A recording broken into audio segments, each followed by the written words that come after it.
Hello, good morning, good afternoon, good evening, dear students. Today we are going to start a new topic, flux. आपने physics के अंदर पहला chapter पढ़ा है electrostatics. Electrostatics के अंदर जो सबसे इंपॉर्टेंट टॉपिक है वो फ्लक्स, और फ्लक्स के ऊपर बेस्ड है हमारा गॉस थ्योरम। तो हम गॉस थ्योरम पढ़ने से पहले फ्लक्स पढ़ना चाहते हैं। फ्लक्स क्या है? फ्लक्स क्या है इसको हम एक सिंपल एग्जांपल से देखते हैं। अच्छा, फ्लक्स पढ़ने से पहले बेटा आपको ये देखना है कि एरिया एक स्केलर क्वांटिटी है या वेक्टर क्वांटिटी है। फ्लक्स पढ़ने से पहले आपको ये चीज क्लियर होनी चाहिए, एरिया इज ए स्केलर और वेक्टर क्वांटिटी। बेटा मोस्टली स्टूडेंट्स को ये लगता है कि एरिया स्केलर है। हमने 10 तक पढ़ा है और हमने 10 तक एरिया निकाला है, तो हम सिर्फ मैग्नीट्यूड निकाल देते थे। तो ऑलमोस्ट स्टूडेंट्स को ये लगता है कि एरिया क्या है? Scalar quantity. आज हम देखना चाहते हैं। ऐसे समझो, मान लो इस साइड में पानी बह रहा है। क्या बह रहा है? पानी। और अगर हम पानी के अंदर एक सर्कल रख देते, ये हमारा क्या है? रिंग। अगर हम इसको, अच्छा इसका सर्कल है, सर्कल का एरिया क्या होगा? अगर रेडियस आर है, pi R square. Pi R square क्या होगा? मैग्नीट्यूड। अब हम ऐसे समझेंगे, मान लो इस साइड पानी बह रहा है, ये डायरेक्शन किसकी है? पानी की। Water is flowing in this direction and this is our area. Now we want to say that this area is a scalar quantity और ए वेक्टर क्वांटिटी। तो समझिए बेटा क्या होगा, इस साइड पानी जा रहा है और हम पानी के अंदर ऐसे एरिया को रखते हैं। एरिया अब भी इसका पाई आर स्क्वायर है, आप इसको किसी भी डायरेक्शन में रखो, एरिया पाई आर स्क्वायर ही रहेगा। अगर हम ऐसा रखते हैं, पानी हमारा इस डायरेक्शन में है, इस डायरेक्शन में पानी मूव कर रहे हैं। अब ये बताइए, इससे मैक्सिमम पानी बाहर जाएगा या मिनिमम पानी बाहर जाएगा? जितना एरिया है, कंप्लीट एरिया से पानी बाहर जाएगा, पानी एंटर करेगा और इस साइड से बाहर निकल जाएगा। मतलब जितना पानी मैक्सिमम इस एरिया से निकल सकता था वो इस डायरेक्शन में रखने पर निकल जाएगा। अब अगर हम पानी उसी साइड फ्लो कर रहे हैं, अगर हम इसको ऐसा थोड़ा सा घुमा देते हैं, अब इससे क्या पानी उतना ही पानी बाहर निकल रहा है या पानी कम हो गया? पानी थोड़ा सा कम हो गया। अगर हम ऐसे रख दें, नहर उस साइड थी, पानी उस साइड फ्लो कर रहा था, हमने ऐसे रख दिया, क्या इसके अंदर से पानी बाहर निकलेगा? नहीं निकलेगा। तो हुआ क्या, एरिया पाई आर स्क्वायर है, लेकिन हमने एरिया की डायरेक्शन चेंज की तो आउटपुट चेंज हो रही है। वेक्टर क्वांटिटी क्या होती है? डायरेक्शन पर डिपेंड करती हैं, जिनकी डायरेक्शन चेंज करें आउटपुट चेंज हो जाए। मैग्नीट्यूड अब भी पाई आर स्क्वायर है, लेकिन जैसे ही हमने डायरेक्शन चेंज की, आउटपुट क्या हो रही है? चेंज।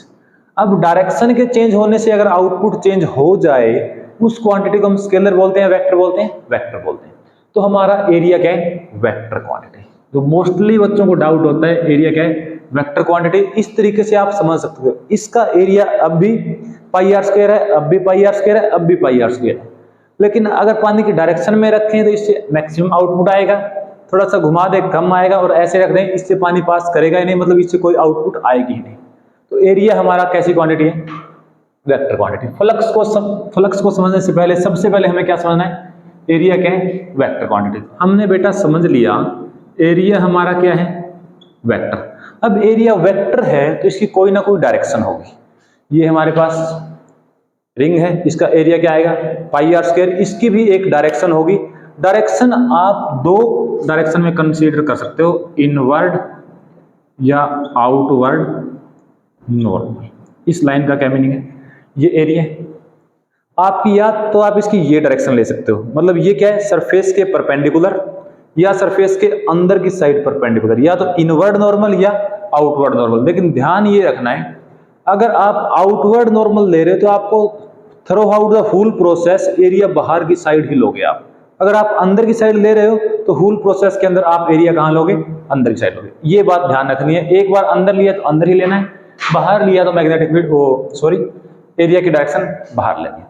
अब हमने देख लिया एरिया वेक्टर क्वांटिटी है और एरिया की डायरेक्शन होती है। अब हम चल रहे हैं फ्लक्स के ऊपर। फ्लक्स क्या होता है? सिंपल लैंग्वेज में समझें, वही कंसेप्ट, पानी इस साइड फ्लो कर रहे हैं, water is flowing in this direction and we are placing an a close area. ये हमारा क्या है? Close surface. क्लोज सरफेस को जब भी पानी में रखें तो एक साइड से पानी एंटर करेगा, एक साइड से पानी बाहर निकलेगा।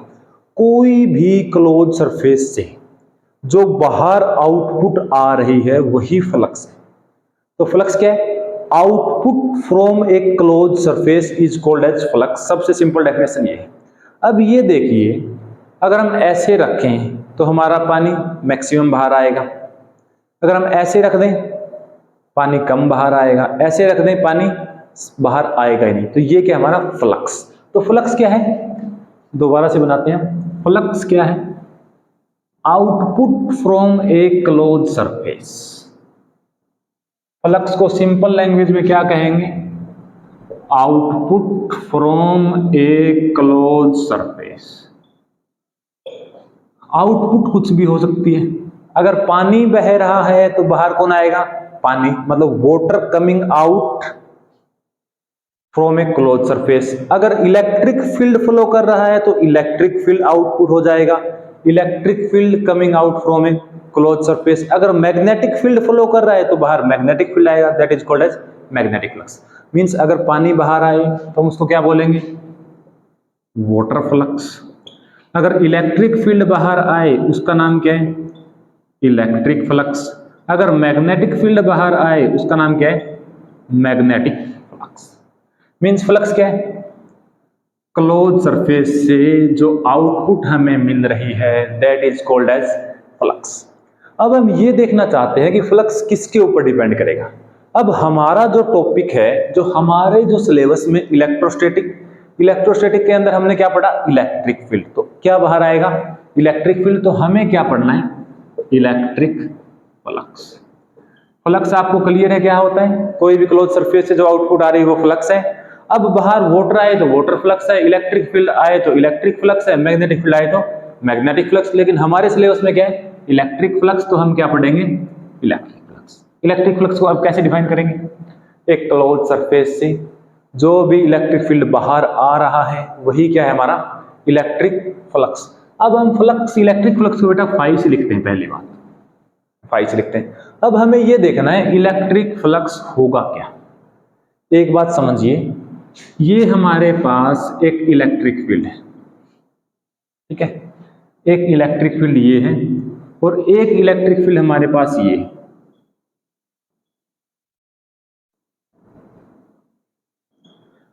अब आपने इलेक्ट्रिक फील्ड लाइंस पढ़ी हुई है। ये इलेक्ट्रिक फील्ड की स्ट्रेंथ कम है, ये इलेक्ट्रिक फील्ड की स्ट्रेंथ ज्यादा है। आपने इलेक्ट्रिक फील्ड लाइंस के अंदर प्रॉपर्टीज पढ़ी है। अगर इलेक्ट्रिक फील्ड लाइंस डेंसर है, मींस पास पास हैं, तो इलेक्ट्रिक फील्ड स्ट्रॉन्ग है। यहाँ क्या इलेक्ट्रिक फील्ड लाइन दूर दूर, इसके रिस्पेक्ट में, तो ये क्या है? Electric field strong. और ये क्या है? Electric field weak. जितनी दूर दूर electric field lines, electric field कम, वीक। जितनी इलेक्ट्रिक फील्ड लाइन पास पास, इलेक्ट्रिक फील्ड स्ट्रॉन्ग।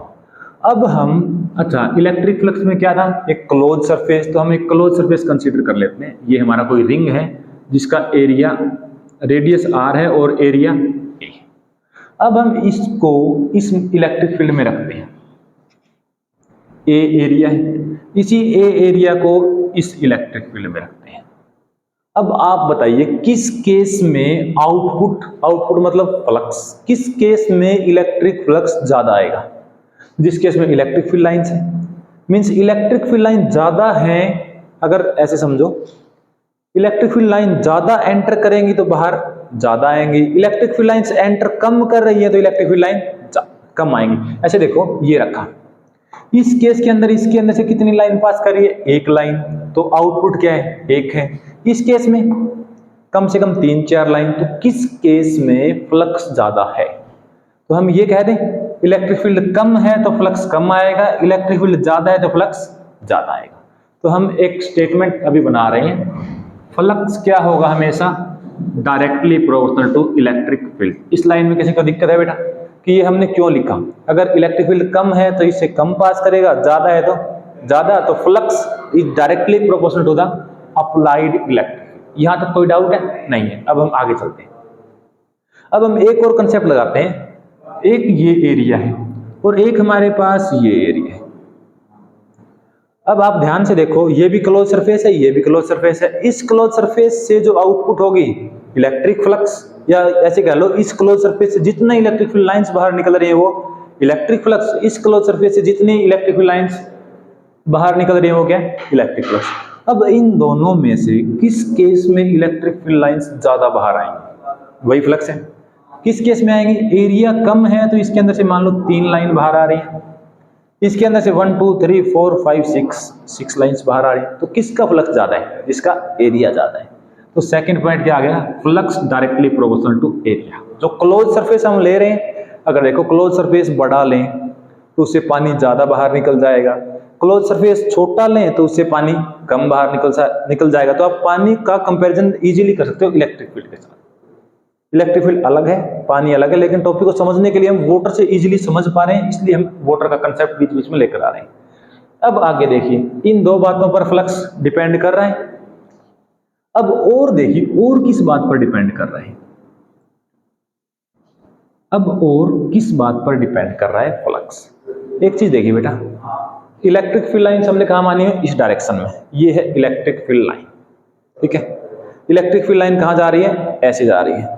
अब इसका जो एरिया आएगा, या आप इनवर्ड नॉर्मल मान लो या आउटवर्ड नॉर्मल, मींस या ये एरिया होगा या ये एरिया। अगर हम आउटवर्ड मान लेते हैं तो हमारा यही डायरेक्शन एरिया की है और यही डायरेक्शन इलेक्ट्रिक फील्ड की है, तो दोनों के बीच का एंगल क्या है, 0। मींस जब एंगल थीटा क्या है, angle between electric field and area, अगर एंगल 0 है मींस इलेक्ट्रिक फील्ड भी उसी साइड फ्लो कर रहा है और हमारा एरिया वेक्टर भी इसी साइड है, तो दोनों सेम डायरेक्शन में। तो आप ये बताइए फ्लक्स मैक्सिमम आएगा या मिनिमम आएगा। पानी इस साइड बह रहा है, ऐसे रखते हैं तो इसे मैक्सिमम पानी जितना बाहर निकल सकता है उतना बाहर निकलेगा। तो इलेक्ट्रिक फील्ड लाइन जितना बाहर निकल सकता है उतना बाहर निकल जाएगा। तो हम ये कह दें जब थीटा 0 है, या ये कह दें electric field parallel to area है, फ्लक्स हमारा क्या है, मैक्सिमम। क्लियर। अच्छा, अब नेक्स्ट देखिए, अब हमने ऐसे रख दिया, इलेक्ट्रिक फील्ड अभी भी उसी साइड फ्लो कर रहा है, मतलब ये डायरेक्शन किसकी है, इलेक्ट्रिक फील्ड की। इसका एरिया कहां आएगा, आउटवर्ड नॉर्मल। तो इस केस में इलेक्ट्रिक फील्ड इस साइड है, एरिया इस साइड है, तो एंगल क्या हुआ, 90। एंगल क्या हो गया हमारा, 90। मींस इलेक्ट्रिक फील्ड है वो परपेंडिकुलर टू एरिया है।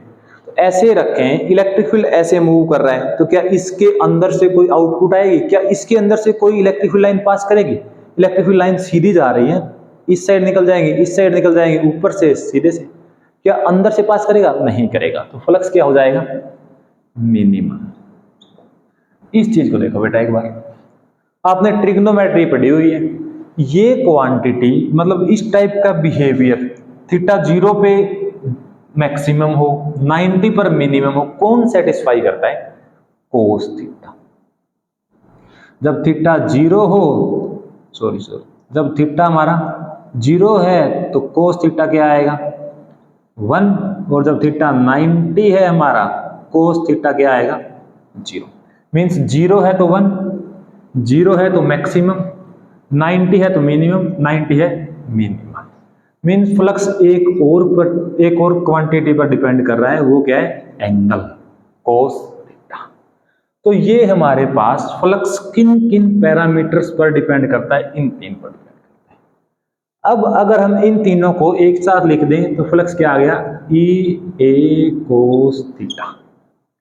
डायरेक्टली प्रोपोर्शनल हटाएंगे तो कांस्टेंट आएगा, उस कांस्टेंट की वैल्यू यहाँ पर 1 होती है, तो क्या आ गया, ई ए कोस थीटा। और आपको पता है हम ए डॉट बी को क्या लिख सकते हैं, ए बी कोस थीटा। तो यहां पर क्या हो जाएगा, हम इसको क्या लिख सकते हैं, dot product, E dot A. तो ये फॉर्मूला बेटा बुक में डायरेक्ट लिखा हुआ है। फ्लक्स क्या होता है, ई ए कोस थीटा या E D S cos theta, DS की बात थोड़ी देर बात करेंगे। तो आपने ये फॉर्मूला क्रैम कर रखा है याद कि फ्लक्स होता है इतना। अब दिक्कत कहां आएगी, अगर इस टाइप का क्वेश्चन आ गया competition. Competition is a basic concept, जिसको बेसिक आता है कर देगा सब कुछ। अब अगर ये याद कर रखा है तो आपको ये नहीं पता कि फ्लक्स है क्या, और जब तक फ्लक्स है क्या वो नहीं पता चलेगा, हम क्वेश्चन नहीं लगा पाएंगे। ठीक है, इज इट क्लियर। कोई भी डाउट है फ्लक्स में, यहां तक किया है आप कमेंट कर सकते हो, कोई प्रॉब्लम नहीं है। फ्लक्स का फॉर्मूला क्या आ गया, ई ए कोस थीटा। अब हम इससे आगे बढ़ते हैं। अब आप ये बताइए क्या क्लोज सरफेस का एरिया हर केस में हम निकाल सकते हैं? अगर हमारे पास सिमेट्रिकल सरफेसेस हैं, एरिया सर्कल है, स्क्वायर है, क्यूब है, इस टाइप के हैं, तो हम एरिया निकाल सकते हैं। अगर हमारे पास इस टाइप का कुछ आ जाए, ये भी तो क्लोज सरफेस है, ये क्लोज सरफेस है, मान लो इस साइड से इलेक्ट्रिक फील्ड लाइंस एंटर कर रही हैं और इस साइड से इलेक्ट्रिक फील्ड लाइंस बाहर जा रही हैं। अब इलेक्ट्रिक ऐसे है ये बेटा, देखो ऐसे और ऐसे इलेक्ट्रिक फील्ड लाइन पास कर रही हैं, तो हमें ई की तो वैल्यू पता है, लेकिन एरिया नहीं निकाल पा रहे हैं हम। तो इस केस में एरिया कैसे निकाला जाएगा? इसके हम छोटे छोटे सेगमेंट लेंगे, मतलब हम ये मान लेंगे ये एरिया क्या है, ds, फिर नेक्स्ट एरिया क्या है, dx, मतलब स्मॉल स्मॉल एरिया लेके हम इनको इंटीग्रेट कर देंगे। अब अगर हम इसका इलेक्ट्रिक फ्लक्स निकालें तो क्या आएगा, E डॉट ds। फिजिक्स के अंदर एक हम बार बार डी यूज करते हैं, एक हम बार बार डेल्टा, दोनों का मीनिंग होता है चेंज। अगर कहीं डी यूज कर रहे हैं इसका मतलब होता है बेटा स्मॉल चेंज, जैसे इंस्टेंटेनियस। और अगर कहीं हम लार्ज चेंज की बात कर रहे हैं तो वहां हम क्या यूज करते हैं, delta, like average. Average speed निकालेंगे डेल्टा यूज करेंगे हमेशा, एवरेज वेलोसिटी इंस्टेंटेनियस वेलोसिटी निकालेंगे डी यूज करेंगे। ठीक है, अब हमारे यहाँ पर एरिया क्या है, स्मॉल सा, तो हमने क्या यूज कर लिया, ds।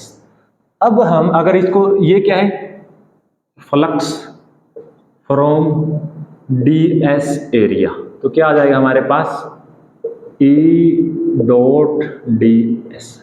अगर हमें कंप्लीट सरफेस का निकालना है तो ये क्या हम इंटीग्रेट कर देंगे, इंटीग्रेट करेंगे तो फ्लक्स क्या बन जाएगा हमारे पास, E डॉट ds, स्मॉल से ds का इंटीग्रेट कर दिया, कंप्लीट का एरिया, और सरफेस है कैसा हमारा, क्लोज, तो ये जो सर्कल लगा है ये क्या शो करेगा हमें, एरिया, मतलब क्लोज लूप है, तो ये है फ्लक्स। अगर हमारे पास रेगुलर सरफेसेज या सिमेट्रिक सरफेसेज हैं तो हम लगा देंगे E डॉट a, अगर नहीं है तो हम ये लगा देंगे E डॉट ds। ठीक है, तो ये हमारा फ्लक्स का फॉर्मूला है। Is it clear? अब थोड़ा आगे एडवांस करते हैं। अब बेटा एक बात बताओ, फ्लक्स किस किस पर डिपेंड कर रहा है, इलेक्ट्रिक फील्ड पर, ds एरिया के ऊपर, या ds कह लो या a कह लो, और किसके ऊपर डिपेंड कर रहा है, कोस थीटा के ऊपर। मींस अगर मैं सिंपल लिखूं तो फ्लक्स अभी तक हमने जो पढ़ा, या तो उसको E डॉट a लिख दो या E डॉट ds लिख दो। इसको ओपन करोगे क्या आएगा, E a कोस थीटा या E ds cos theta. Electric field given होगा, एरिया गिवन होता है। अब ये बताओ कोस थीटा की वैल्यू क्या हो सकती है, कोस थीटा की वैल्यू पॉजिटिव भी हो सकती है, कोस थीटा की वैल्यू नेगेटिव भी हो सकती है। अगर कोस थीटा पॉजिटिव नेगेटिव होगा तो फ्लक्स भी क्या होगा, फ्लक्स हमारा पॉजिटिव भी हो सकता है, फ्लक्स हमारा नेगेटिव। अब हमें ये देखना है फ्लक्स कब पॉजिटिव होगा कब नेगेटिव होगा। फ्लक्स अच्छा पॉजिटिव नेगेटिव कहां से आया, कोस थीटा, तो हम कोस थीटा देख लेते हैं।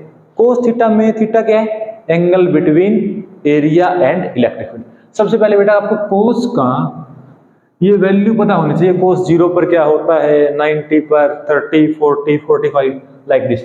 अगर ये वैल्यूज याद नहीं है तो आप सिंपल सा ये ध्यान रखो, ये होता है कोस का ग्राफ। ये ग्राफ किसका है, कोस थीटा। यहाँ क्या होता है, थीटा की वैल्यूज, और यहाँ क्या होता है, कोस, मतलब इसकी वैल्यूज। अगर यहाँ पर 0, 90, 180, 270 और ये 360। एक चीज देखो यहाँ पर, जब भी हमारा थीटा या तो लेस देन 90 है या थीटा हमारा ग्रेटर देन 270 है, मीन्स 90 की बात यहां करेंगे, 270 से ग्रेटर की बात यहां करेंगे। इन दोनों रीजन में कोस थीटा की वैल्यू क्या है, above the line, above the axis, वो क्या होता है, पॉजिटिव। मतलब इस केसेस में कोस थीटा हमारा क्या होता है, पॉजिटिव। अगर इसकी बात करें तो एंगल हमारा क्या है, 90 से बड़ा, 180 से छोटा, इस केस में कोस थीटा क्या होता है, नेगेटिव। ये आपको 10th के अकॉर्डिंग ये पता होना चाहिए। अब इसका हम यहाँ यूज करते हैं, एक सिंपल सा फिगर बनाते हैं। हमें ये देखना है फ्लक्स कब पॉजिटिव होगा कब नेगेटिव होगा। ऐसे समझिए इस बात को, ये हमारे पास कोई भी एरिया है, कोई एरिया है, इलेक्ट्रिक फील्ड लाइन इस साइड से एंटर कर रही है, इस साइड से बाहर निकल रही है, इस साइड से बाहर, ये ई है। अब एक बात बताओ, अगर मैं ये छोटा सा एलिमेंट मान लिया मैंने ds एरिया, छोटा सा एरिया एलिमेंट मान लिया ds, एरिया वेक्टर हमेशा कहाँ होता है? परपेंडिकुलर। तो इसके परपेंडिकुलर इस साइड आएगा, इसके परपेंडिकुलर इस साइड आएगा, मीन्स ये ई है और ये एरिया है, ये ई है और इसका परपेंडिकुलर इस साइड। ये सब क्या है? हमारे वेक्टर क्वांटिटीज, क्योंकि हम डायरेक्शन शो कर रहे हैं। अब एक बात बताओ, यहां पर एंगल कितना है हमारा? 0। यहां इलेक्ट्रिक फील्ड और एरिया के बीच में एंगल कितना है? हम ऐसे कह सकते हैं, ये हमें इस साइड की बात करें तो ये एंगल लेस देन 90, और ये एंगल, एक बात और ध्यान रखना बेटा, आप ये एंगल मत कर देना, क्योंकि एंगल हमेशा एंटी क्लॉकवाइज मेजर होते हैं। कहीं आप इसको कह दो सर ये भी तो कुछ वैल्यूज है, इसकी भी कुछ वैल्यूज हैं जो 90 से कम है, ये 90 से कम नहीं है, ये क्या है? एंटी क्लॉकवाइज मेजर होगा। मीन्स यहाँ पर थीटा क्या है? ग्रेटर देन 270, 90, 180, 270 और 270 से बड़ा। तो आप इस साइड देखिए एक बार, एंगल क्या आ रहे हैं? या थीटा 0 पर प्लस, या 90 से कम, 90 से कम पर प्लस, 270 से ज्यादा उस पर प्लस। मतलब इस साइड जाएंगे, जिस साइड से इलेक्ट्रिक फील्ड बाहर निकल रहा है उसकी बात करें तो कोस थीटा हमेशा क्या आएगा? पॉजिटिव। तो फ्लक्स हमेशा क्या आएगा? पॉजिटिव। हम इसको कैसे ध्यान रखते हैं? जिस साइड से इलेक्ट्रिक फील्ड बाहर निकल रहा है, मतलब फ्लक्स कहाँ आ रहा है? बाहर। मतलब फ्लक्स क्या है? एग्जिट, बाहर निकले, वो फ्लक्स हमेशा कैसे होता है? पॉजिटिव। अब इस साइड देखते हैं, इसका एरिया वेक्टर इस साइड आएगा, ये इलेक्ट्रिक फील्ड है, इस साइड मूव कर रहा है, ये एरिया है हमारा, ये इसका एरिया इस साइड आ जाएगा, इसका एरिया इस साइड आ जाएगा। ये क्या है? Electric field. ये क्या है? Electric field. ये एंगल क्या होगा बेटा? ग्रेटर देन 90, सॉरी 90 से बड़ा, 180 से छोटा। ये एंगल क्या होगा? 180। एरिया इस साइड है, इलेक्ट्रिक फील्ड उस साइड है, इसका जो एंगल आएगा वो इतना, मतलब ये एंगल क्या है? Less than 270। हम इस साइड ये बात कर सकते हैं, जो भी एंगल है या तो 90 से बड़ा है या 270 से छोटा है। तो इस केस में कोस थीटा हमेशा क्या होता है? नेगेटिव। कोस थीटा नेगेटिव तो फ्लक्स भी हमेशा क्या होगा? नेगेटिव। मीन्स अब हमें क्या देखना है? जो भी फ्लक्स, ये हमारा क्लोज सरफेस, सॉरी, इस साइड इलेक्ट्रिक फील्ड एंटर कर रहे हैं, इलेक्ट्रिक फील्ड बाहर निकलेगा वो फ्लक्स हमेशा पॉजिटिव, जिस साइड से एंटर करेगा वो हमारा फ्लक्स हमेशा नेगेटिव। तो फ्लक्स का जो पॉजिटिव और नेगेटिव है वो किस बात पर डिपेंड करेगा?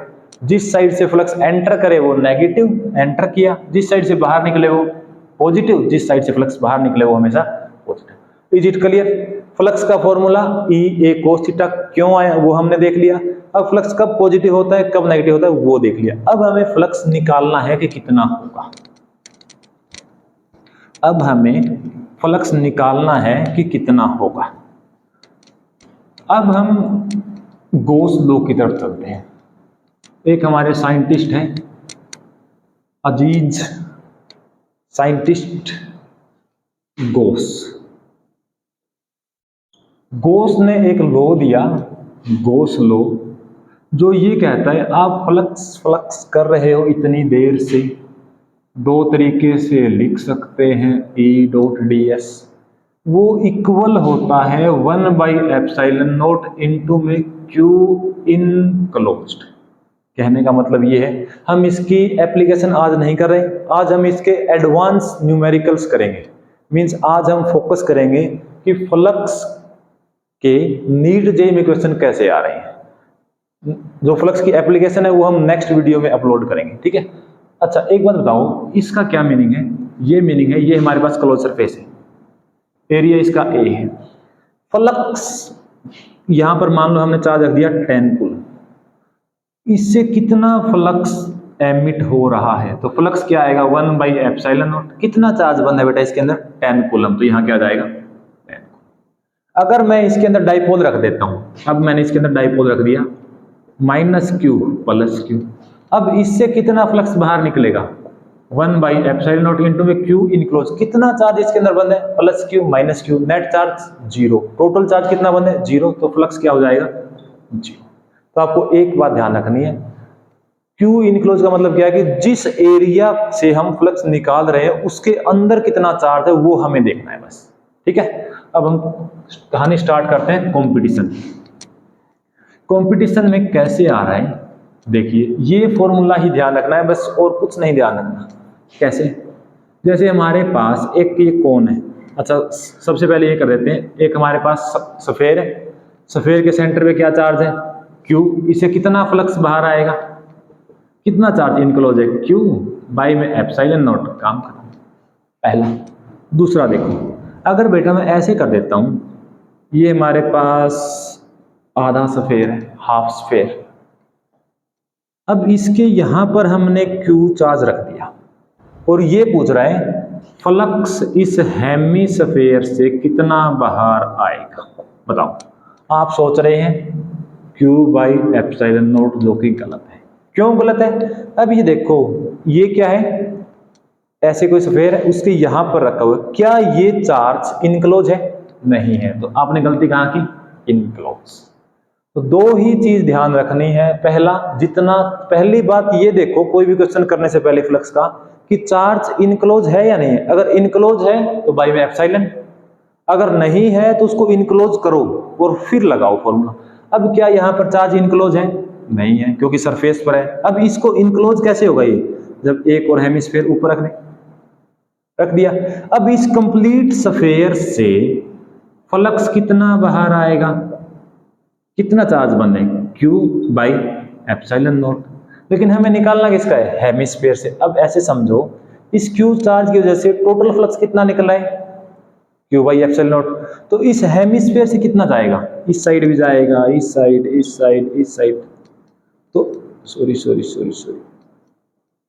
तो नेट फ्लक्स हेमिस्फीयर से मतलब कंप्लीट का आधा, तो फाई से कितना जाएगा Q/ε0, कंप्लीट स्फीयर से Q/ε0, तो हेमिस्फीयर से Q/2ε0।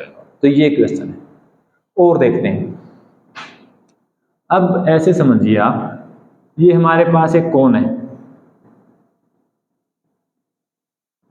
ये कोन है, अगर हमने यहां Q चार्ज रख दिया तो इस कोन से कितना फ्लक्स बाहर आएगा, सिंपल है। पहले देखो चार्ज इनक्लोज है तो क्या आएगा, जितना चार्ज इनक्लोज है बाई में एप्सिलॉन, आंसर। नेक्स्ट, अब यही चार्ज को मैं ऐसे कर देता हूं बेटा, अब ये चार्ज यहां है,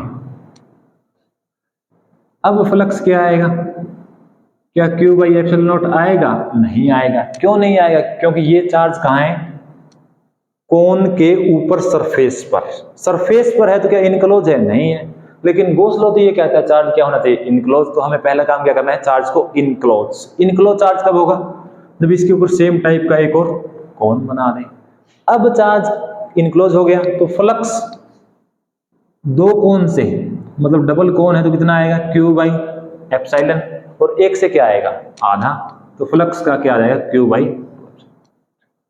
जब भी सरफेस पर हो पहला काम चार्ज इनक्लोज करना है, फिर फ्लक्स निकलेगा।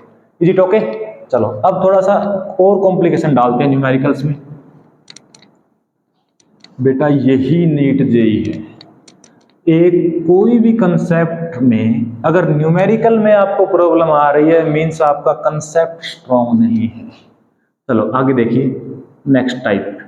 अब हमारे पास एक क्यूब है,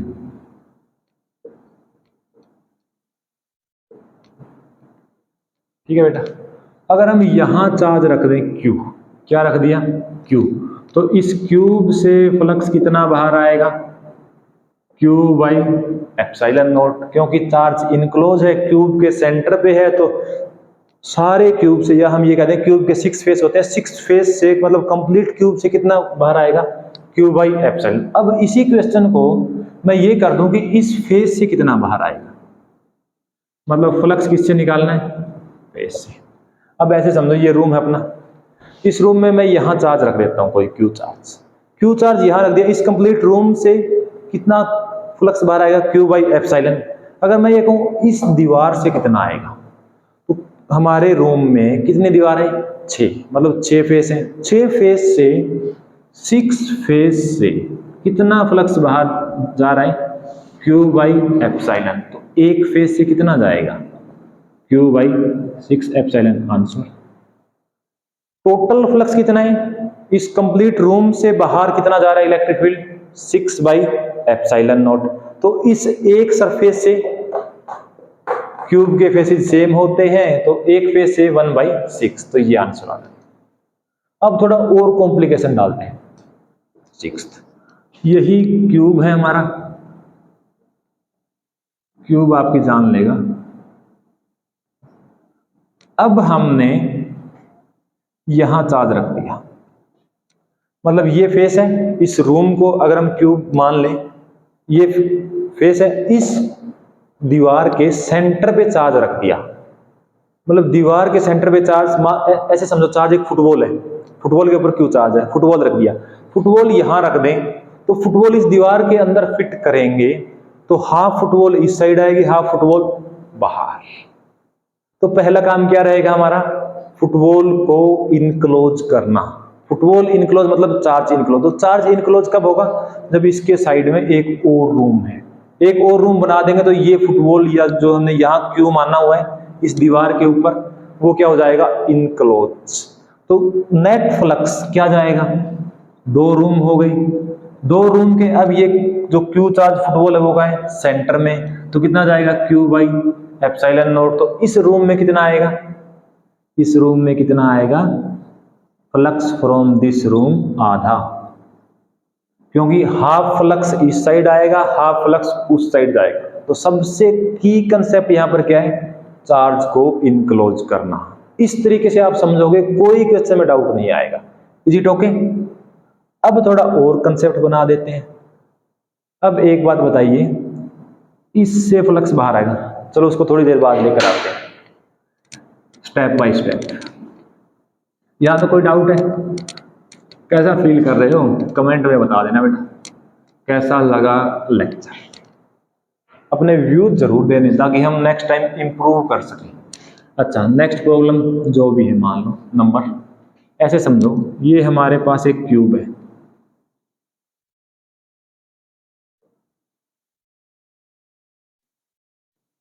अब हमने यहां क्यू चार्ज रखा हुआ है बेटा। क्यू चार्ज कहां रखा हुआ है, यहां मान लो इस कोने पर, इस रूम के कोने पर चार्ज कितना है, क्यू। तो इस क्यूब से फ्लक्स कितना आएगा ये हमें निकालना है। तो पहला काम क्या है, क्या ये चार्ज अंदर है? इस टाइप के क्वेश्चन जो भी हो, चार्ज को फुटबॉल मान लो, क्योंकि चार्ज हम मानते पॉइंट चार्ज, और हम इतने समझने के लिए क्यू को फुटबॉल मान लेते हैं कि फुटबॉल के ऊपर क्यू चार्ज है। अब फुटबॉल को उस कोने में रख दो बेटा, उस फुटबॉल को कोने में रखेंगे तो कितने रूम चाहिए उस फुटबॉल को इनक्लोज करने के लिए, सोचो एक मिनट, कितने चाहिए? एक तो ये रूम, एक इसके साइड में, और 2 उनके साइड, मतलब 4 रूम होंगे, तो फुटबॉल का हाफ कवर हो जाएगा।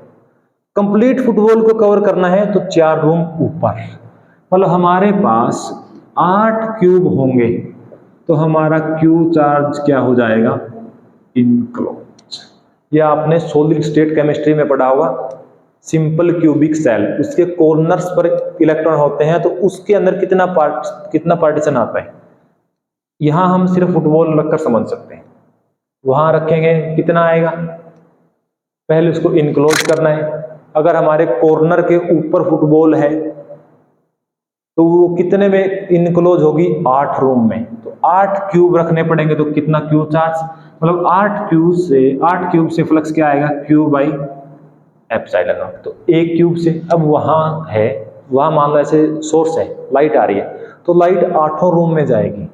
इस रूम में कितना आएगा, हमें किसका निकालना है, इस क्यूब का। तो इस क्यूब में कितनी लाइट आएगी, 8 रूम में flux Q by epsilon not, तो एक क्यूब में फ्लक्स, एक क्यूब से क्या आ जाएगा, क्यू बाई 8 एप्सिलॉन। जो ये हमने लिखा ये टोटल फ्लक्स 8 रूम से, और एक क्यूब से क्यू बाई 8 एप्सिलॉन। कैसा लग रहा है? चलो एक और क्वेश्चन देते हैं। अब आप क्यूब का निकाल दिया, फ्लक्स फ्रॉम क्यूब कितना आया, Q/8 है। यहाँ चार्ज रखें तो इस क्यूब के अंदर कितना फ्लक्स आएगा, Q/8। अब हम थोड़ा और एडवांस कर रहे हैं, थोड़ा और कॉम्प्लिकेशन बना रहे हैं। अब मैं ये कह रहा हूं इस फेस से कितना फ्लक्स बाहर आएगा, इस फेस से कितना फ्लक्स बाहर आएगा, सोचो। पहला काम क्या है, इसको इनक्लोज करना। इनक्लोज कर दिया हमने, इस क्यूब से नेट फ्लक्स कितना है, Q/8। मतलब इस कंप्लीट रूम में हमारे फ्लक्स कितना आ रहा है, Q/8। अब बताओ मुझे एक फेस से कितना आएगा। सिंपल एक बात सोचना बेटा, इस क्वेश्चन में आपको थोड़ा सा माइंड आपको यूज करना पड़ेगा, थोड़ा सा एडवांस में। एक बात बताओ, इस रूम के कॉर्नर पे चार्ज है, इलेक्ट्रिक फील्ड लाइंस बाहर निकलेंगी, तो इस फेस के ऊपर इलेक्ट्रिक फील्ड लाइंस ऐसे आएगी, ऐसे। इस फेस के ऐसे नहीं, इस फेस के ऊपर भी ऐसे ही जाएगा, और ऊपर वाले फेस के भी पैरेलल। मतलब ऊपर वाले फेस, एक फेस ये, एक फेस ये, और एक फेस ऊपर, अगर चार्ज वहां है तो इन तीनों फेसेस पर इलेक्ट्रिक फील्ड कैसे जाएगा, सीधा। मतलब जो हमारी वॉल है उनके पैरेलल, वॉल पैरेलल है। अब ये वॉल है, इसका एरिया कहाँ आएगा, परपेंडिकुलर। एरिया आपकी तरफ है, इलेक्ट्रिक फील्ड इसके ऊपर, इसके प्लेन में है, तो एंगल क्या हो गया, 90। और जब भी एंगल 90 होता है, फ्लक्स क्या होता है, E/A cos 90। cos 90 0, मतलब कोई फ्लक्स नहीं जाता। मतलब इन तीन दीवार से, इन तीन वॉल से कोई फ्लक्स नहीं जाएगा। अब हमारे पास क्यूब में फ्लक्स था कितना, Q/8। मतलब Q/8 कितने फेज से जा रहा है, 3 फेज से। यहां आपको थोड़ा सा कॉम्प्लिकेशन फील होगा, ऐसे समझना है। इसको मैं एक ट्रिक से भी करा सकता हूं। ट्रिक से कैसे, ये देखो जो वहां पर चार्ज है वो कितने दीवारों से, कितने दीवारों के साथ टच में है, 1 2 3।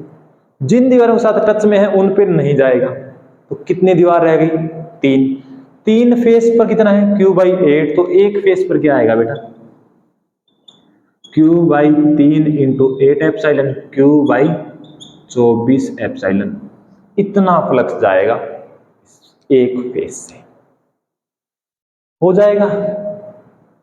चलो एक और करते हैं बेटा, फिर आपको रेस्ट देते हैं। इसी टाइप के कितने कॉम्प्लिकेटेड बना लो क्वेश्चन। ध्यान क्या रखना है, पहला काम चार्ज को इनक्लोज करना है, दूसरा काम कितना पार्ट उसका हमारे जो हमें रिक्वायर्ड एरिया है उसके अंदर आ रहा है, फिर लगा देना है। एक और क्वेश्चन करते हैं लास्ट, आप थक गए होंगे, एक लास्ट क्वेश्चन और करते हैं। ऐसे समझो, अब हमारे यहां सेंटर पर चार्ज है, कहां चार्ज है, फेस के सेंटर पर। फेस के सेंटर पर चार्ज है, तो इन सभी फेस, मतलब कोई एक फेस, इस एक फेस से, जो फेस हमने कलर्ड कर रखा है, ऐसे कर दो, कलर्ड फेस से कितना फ्लक्स बाहर आएगा आपको ट्राई करना है। पहले इसको इनक्लोज करेंगे। इनक्लोज कब होगा, जब एक और रूम हो। तो इस कंप्लीट क्यूब से कितना फ्लक्स आएगा, कंप्लीट, अच्छा 2 क्यूब से चार्ज इनक्लोज होगा, Q/ε0। इस क्यूब में, हमारे क्यूब में कितना आएगा, Q/2ε0। फिर देखो कितने फेस पर आएगा। अगर यहां पर हम चार्ज रख दें तो इलेक्ट्रिक फील्ड लाइन ऐसे फैलेगी, इसके ऊपर इस साइड चले जाएंगे, इस साइड चले जाएंगे, इस साइड, इस साइड। मतलब हमने ये मान लिया कि ये चार्ज इसी फेस पर है, इसके सेंटर पे। अब क्या इसका एरिया कहां आएगा, ऊपर। ये एरिया इसके देख लो, इसके देख लो, इसके देख लो। इलेक्ट्रिक फील्ड के हमेशा क्या है, परपेंडिकुलर।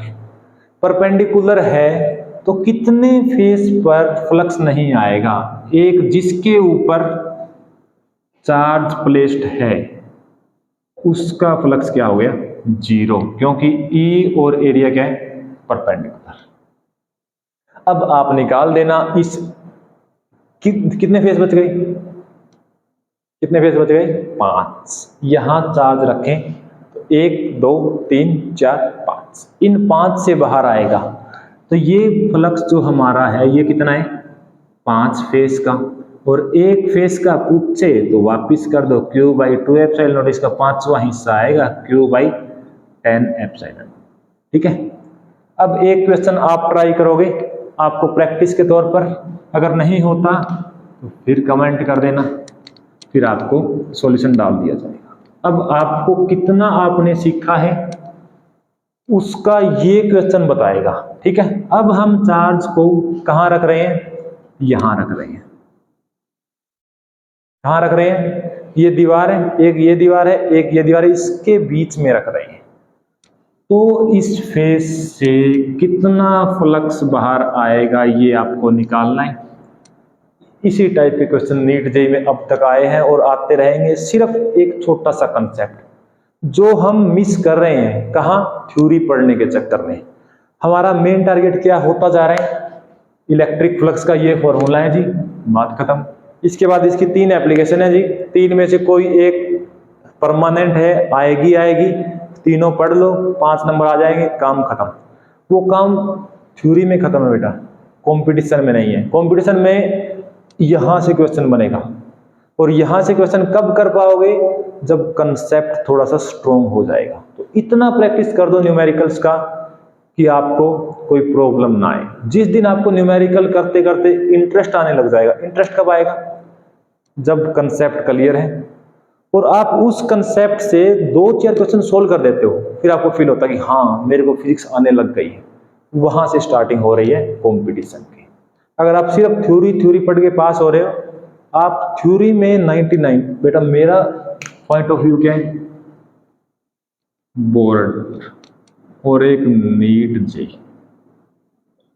बोर्ड में 75% ले आओ कैसे भी करके, 99 नहीं चाहिए हमें।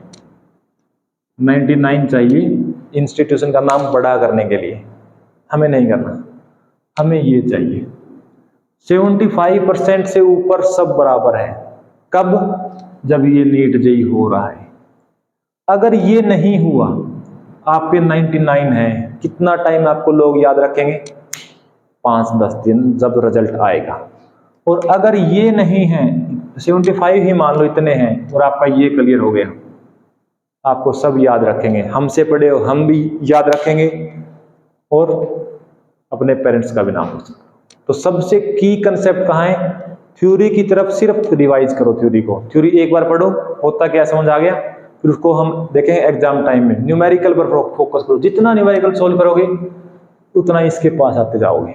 और सीबीएसई बोर्ड है कंसेप्चुअल, न्यूमेरिकल स्ट्रॉन्ग है, थ्योरी अपने आप स्ट्रॉन्ग हो जाएगी। All the best. और आप कमेंट जरूर करना किस क्वेश्चन में डाउट आया, और इस क्वेश्चन का आंसर आप लोग कमेंट करोगे, वो बताएगा कि आपको कितना समझ आया। Okay, all the best, thank you so much.